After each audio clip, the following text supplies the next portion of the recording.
नमस्कार बंधुरा मलि निटिंग सेंटारे आपनादेर सकलके स्वागत जानाई। आज के आपनादेर काछे एकटा नतून भिडियो निये हाजिर हयेछि। सेई भिडियोते आज के आपनादेरके देखाबो ब्लाउज किभाबे तैरी करते हय। आज के आमी एकटा 36 साइज ब्लाउज तैरी करछि। तार जन्य आमी घर नियेछि 65 থেকে 65। प्रथम 65 থেকে 65 घरटा नियेछि। एते आमाके रिपटा आगे तैरी करे निते हबे। सेई एकई कथा आमी आबारो बोलछि, एकटा रिप तैरी करते हबे। एई रिपटा छोटोदेर जे सोয়েটার एतदिन आमी देखिए एसेछिलाम 40 लाइन करे रिप बोना। बड़ोदेर ब्लाउजेर क्षेत्रे এই রিপটা হবে না, এটা 50 থেকে 60 লাইন রিপ তৈরি করতে হবে। বড়দের ক্ষেত্রে সব কিছুই জিনিসটা একটু বেশি মাপের বেশি নিতে হবে। তো আমি তার জন্য ঘর নিয়ে নিয়েছি। ঘর নিয়ে ক্যারেজে আমি এটা কালো রঙের উল দিয়ে তৈরি করছি। কালো উলটা ক্যারেজে লাগিয়ে দিলাম।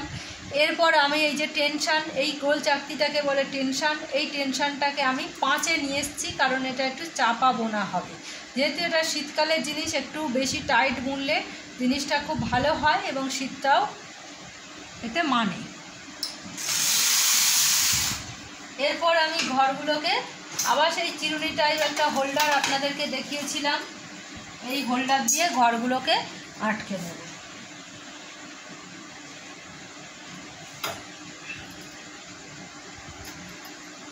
সব ঘরগুলো আমার উঠে গেছে। যে ঘরগুলো ওঠানো যায়নি, এক চান্সে স্কেলে ওঠেনি, মানে ওই ওয়েটের মধ্যে ওঠেনি, সেটা আমি দেখে নেব যে কোনো ঘর এখানে বাড়তি রয়ে গেছে কিনা। একটা ঘর এই যে এখানে পড়ে রয়েছে, সেটা আমাকে আংটার মধ্যে আটকে দিতে হবে। দিয়ে এরপর পিছনের যে ঘরগুলো রয়েছে, এই যে পিছনের যে ঘরগুলো, সেই ঘরগুলো এর সাথে সামনের যে ঘরগুলো টানা হয়েছে সেই ঘরের সাথে মিশিয়ে সমান করে নিতে হবে। এরপর আমার সমান হয়ে যাওয়ার পর এটা আমি টানা 60 লাইন বুনব।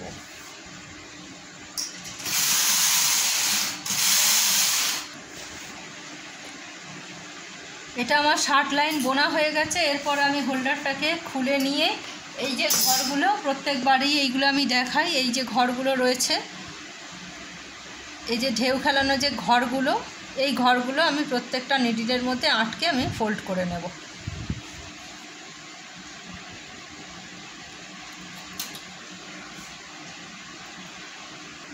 আমার রিপ তৈরি হয়ে গেছে, যে ফোল্ড করা হয়ে গেছে 60 লাইন বোনার পরে।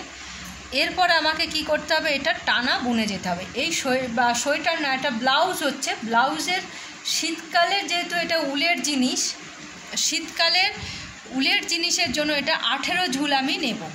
18 ঝুল নর্মাল যে ব্লাউজগুলো আমরা পরি, কাপড়ের ব্লাউজগুলো, তাতে সাধারণত 14-16 ঝুল থাকে। কিন্তু সোয়েটারের ক্ষেত্রে এটা অনেকেই চায় না যে ঝুলটা কম হোক, কারণ ওটা যেহেতু শীতকালের জিনিস, তাই জন্য ঝুলটা আমাকে ব্লাউজের ক্ষেত্রে 18 করতে হয়, সোয়েটারের ক্ষেত্রে মাপ আলাদা থাকে।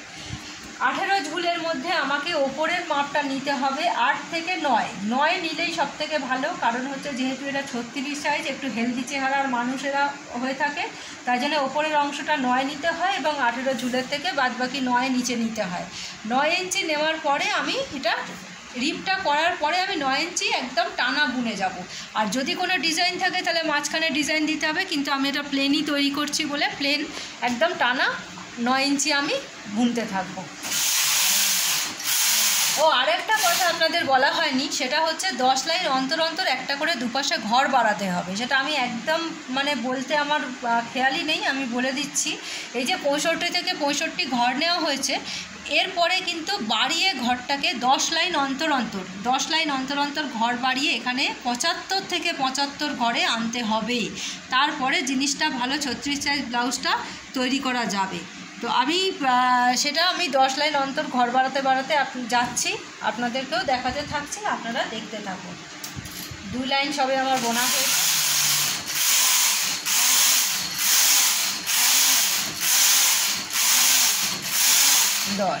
এই 10 লাইনের পর এদিকে একটা ঘর আমি বাড়াচ্ছি আর এদিকে একটা ঘর বাড়াচ্ছি। আবার আমি 10 লাইন বুনবো, আবার এদিকে এভাবে 10টা ঘর বাড়িয়ে আমায় 75 পর্যন্ত আনতে হবে।